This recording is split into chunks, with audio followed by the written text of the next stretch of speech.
right, awesome. So, first up, Chris Camozzi. If you guys have any questions, please raise your hand. Let's go ahead and start with Tom Ward. Tom? Hi, Chris. Tom Ward from Gimme Sport here. Just a bit of a question. You've had a bit of a layoff. What have you spent? What have you occupied your time with? What have you been doing? Well, I think going through COVID, obviously worldwide, it made a lot of things different. But I took the time to build on a lot of things that I can't normally do when I'm in training camp. Because with my whole UFC career and other fights in the past, I was going fight to fight to fight. So I'd have a little layoff and then back into camp. So with a year off, I took time to build power, build speed.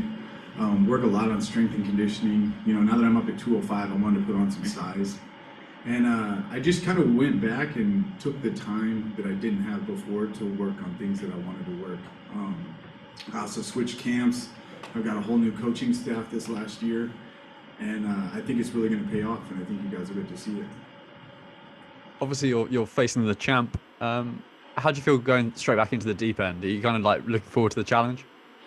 I am. He was a great champion. This is a new season. He did very well in the last one, and I think he's a great fighter. And that's kind of why I wanted that fight. With the tournament format, why not fight the toughest first? So I'm fresh, I'm healthy, I'm coming in first fight. I grew up wrestling when I was younger, and our coach would always, when we went to tournaments, he would always put us against the number one seed if we weren't the number one seed. And that was kind of his philosophy, was why not go after the toughest first? Amazing. Good luck Friday. Thank you. Up next, Alex, Cageside Press. Hey, Chris. This is Alex from Cageside Press. You fought at middleweight most of your career. I just wanted you to talk about the move to light heavyweight. I was competing with Glory kickboxing at light heavyweight, which was actually 209 pounds, 209 pounds, sorry. And I started my career even at heavyweight, and then light heavyweight, middleweight. I've been all over the place. I fought heavyweight just because I couldn't find a light heavyweight opponent just before COVID. So for me, I've always been a big middleweight. This is my natural weight. I only cut about, I'll walk around like 215 to 220. So it's an easy cut for me, especially closer and closer. I think I've got 3 or 4 pounds left. So this is my natural weight kind of that I train at all the time. So I feel great, and I don't have to deplete my body beforehand. The longer my career goes and the older I get, that cut was getting harder and harder. So I don't think I'm small for 205 at all. So I don't think there's a size disadvantage for me. I'm tall. And again, this past year I put on a lot more muscle, just doing strength and conditioning, explosive workouts. And I took that time to really build my power up and be ready for the light heavyweight division. Awesome. Good luck. Up next, Bobby Whitney. Hey, Chris, how's it going? Bobby Whitney, Last Out Media. I wanted to know, I wonder if you caught any of the action last week, and then how does that prepare you going into this fight?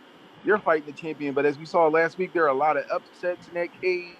Not everything's going to go out the way people can write it down. Does that give you any more confidence going into your fight, seeing how anything's possible in that cage when you get those two fighters together? I think it was interesting to see 2 double champions actually lose this last week. But their performance doesn't affect mine. Again, every fight is different. Everybody is different. I just have to stay focused on me. I don't need more confidence. I feel confident going into this. But I think PFL's done a great job at shaking up the roster. This season, every weight class I think is 10 times tougher than the past ones. They did their job with recruiting. Even when I look at my weight class, every single fight on there is tough. Whereas past seasons, no disrespect to any of those guys, but there were some lopsided matchups, I thought, in past seasons. And now this season, I think this is the toughest tournament in sports that we're going to see. Thanks. Up next, Tanai. Hey Chris, Tanai Shah, MMA Island. How you doing, man? Good, how are you? Ask you about your bubble experience. Obviously, it's a challenge for everybody, but how has it been in Atlantic City with the whole bubble experience? I mean, it hasn't been the most pleasant. I mean, it's not ideal, but again, it's worse. There's worse that we could be in. I'm definitely grateful for the opportunity to fight. So if I had to, I would do this for a year. Again, it's not ideal, but PFL has done their best to make this happen. And I appreciate all of them. Their staff has been working nonstop. You know, I feel bad for some of these guys. They're running all over the place. They're doing their hardest. You know, going forward in the future, I would love it if there was a few changes. If coaches could come in a little bit earlier. I've been out here by myself for the most part. No coaches or training partners. I'm just lucky that there's some other Colorado guys on the card and guys I've become friends with in the past. So we've all been training together. So the struggle is there for sure, but again, like I said, it could be worse. I think that struggle, what's the word I'm looking for? You know, the struggle really helps motivates for fights. You know, I don't come from money or anything, so I've struggled my whole career coming up, and the struggle makes you hungry. So I'm just taking it as a good thing and using this to motivate me even more. Awesome. One more question, if you don't mind. You said the guys from Colorado have been helping you out. How's it been training with those guys? Oh, it's great. I mean, we train back home. So Nick Rorick is actually in the exact same tournament as me, same weight class. And we spar together and train together back home. We decided we're not fighting each other this fight, so we might as well just keep it the same. And if we cross that path, then we'll deal with it. And then I'd also like to say a big thank you to Joel Zeffirino and his team. You know, they've really taken me in, let me do jiu-jitsu with them, hitting pads. We've made it work. I'm still training super hard, just like I would at home. So it's been great, and I'm super fortunate and thankful for the friends I have here. Thank you, Chris. Good luck on Thursday, man. Thank you. Breeze? Hey Chris, this is Breeze with MMA Breeze. My question for you is, you know, you're coming into PFL. This is going to be your first fight in PFL. Were you looking at any other organizations, and if so, what brought you to PFL, and what intrigued you the most about fighting for this organization? I was, you know, I still have a good relationship with the UFC. I was in talks with Bellator. I'm still currently signed to Glory Kickboxing. So there were some other options on the table, but I really like the tournament format that PFL does. Each season has gotten better and better. The production value is great, and obviously that $1 million bonus at the end is a huge calling. So the fact that PFL is a tournament format and I can stay active was a big plus for me. You know, Bellator was telling me I might fight once a year. Where with the UFC, every fight I had, right when I was done, I was texting the matchmakers like, when can I fight again? We only have so long in this sport, and I'm not getting any younger, so I want to get as much out of this as I can. So the fact that it's a tournament, I know when my next fight is, and they're back to back, and I can stay busy and make some money. Awesome. Thanks, Chris. Good luck. Thank you. Nadeem?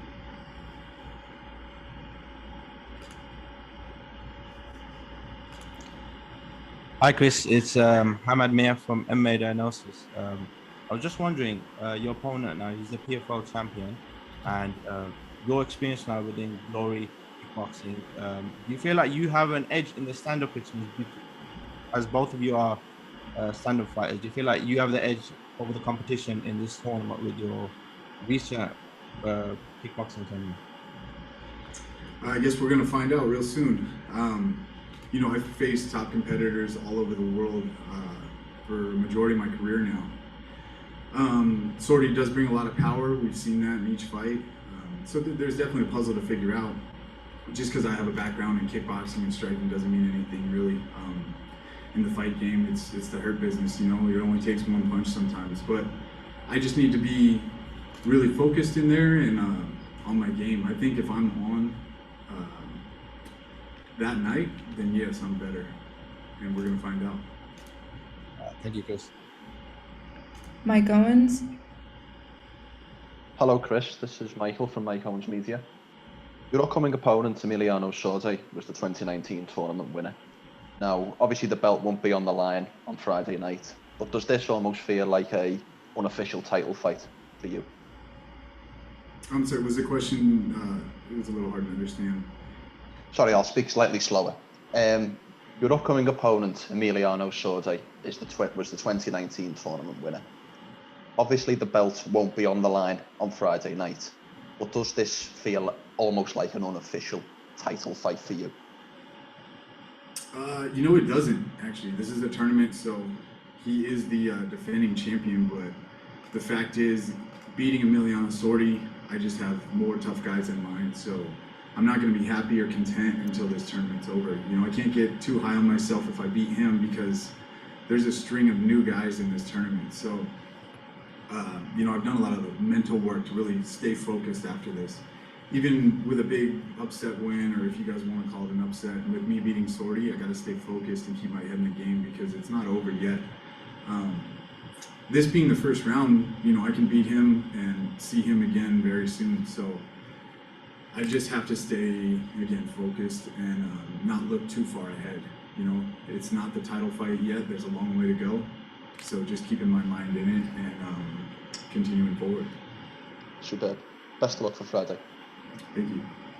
Andrew? Hey, Chris. So my question is, when it comes to all the competitors in this division, who do you see would be the toughest matchup against you? I think that's the matchup ahead of me, honestly. Like I said, Sordy's a very tough opponent. I look at him as, because he's the defending champion, he's the toughest guy in this tournament. He's already proven that, none of us that are in this tournament other than him have proved that he can go through the whole thing and win it. So right now, this is my toughest fight. And I do believe that he's probably the toughest guy in this tournament, aside from me. Great. Thank you very much. Good luck. Thank you. Mason?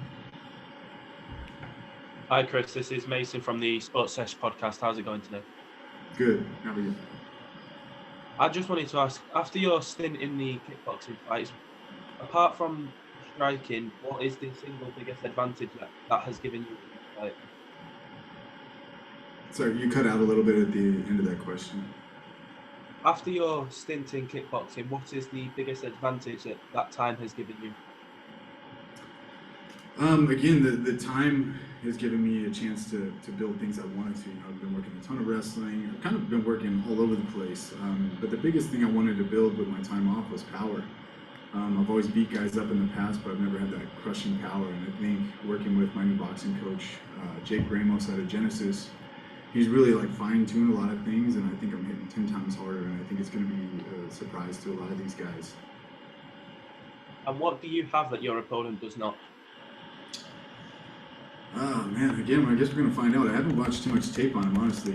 I've focused this entire camp on myself and just being a better fighter all around, because even after Emiliano, there's another guy and another guy and another guy. They're all different styles. So I just have to make sure that I'm on my best game. But I would guess that I'm a lot better on the ground. I was supposed to get my black belt this past year in jiu-jitsu. I've been doing jiu-jitsu for 15 years. I've been a brown belt for 8 years. And my jiu-jitsu feels great. I feel like I could roll with anybody in the world. Best of luck on fight night. Thank you. Ronald?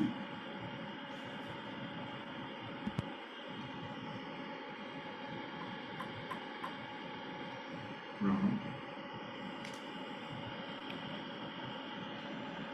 Oh, I can't hear you, Ronald. I apologize. Hello? Okay, there you are. Oh, there. Okay, let's do it again. Chris, how you doing?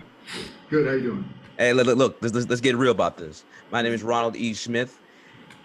You brought up before that you had a struggle to get where you had. You had to struggle to get where you were, and you weren't given anything. So, what this tournament has at the end, what would it mean for you to win it all?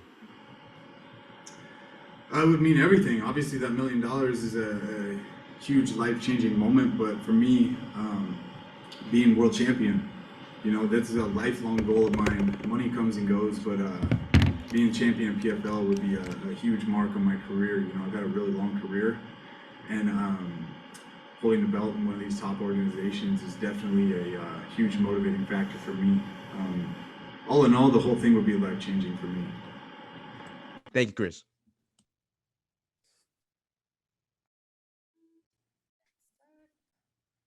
Roz? Yeah, I'm here. Can you hear me? Yes. So Chris, Raz here from Everton MMA era. So there's been a lot of talk about this, 1 million prize. So I think I'm just gonna keep it short and sweet. What's the first thing you buy that's extravagant if you win the PFL at the end of the season? Extravagant? I don't know. I'm not a very extravagant person. Okay. I'm smart with my money, but I'll definitely do some traveling. Traveling and fighting are two of my favorite things to do, and I think I'll need a break from fighting by that time. So I'll definitely, hopefully, with all this COVID stuff, everything's open back up, and I can travel a bit, see the world. It's always been a goal of mine to go to every country in the world, and so far I've checked off a ton of them, but there's plenty more. Okay. And just to follow up on that, any kind of best possible outcome now for Thursday? Obviously the win is the main focus, but are you going to be trying to push for the finish? Absolutely. In this tournament, winning's not enough. It's got to be finishes. You can win both fights by decision and not make the playoffs. Best case scenario for me is to go in there and finish without getting punched. It's not always likely, but it wouldn't be my first time. I've finished plenty of fights without ever taking a single shot. So, I'd love to say that's best case scenario right there. And would you have a round prediction maybe? If that's my best case scenario, it'd probably have to be round one. I'm no Floyd Mayweather in there. Let's be honest. I get hit a lot. So I don't think I'm making it more than one round without getting hit. So if I'm going for best case scenario, it'd have to be round one. Cool. Thank you. Last question for Drew. Hey, Chris, this is Drew Pierce from FightLeague.com. Some early gambling odds put you at plus 285 to win. Do you believe that you're really that big of an underdog, or is that kind of from a lot of the hype that your opponent is the former champ? I love it. I won't lie to you. I like gambling on sports. So keep me as the dog. Let my friends make some money. Thanks, Chris. Appreciate it.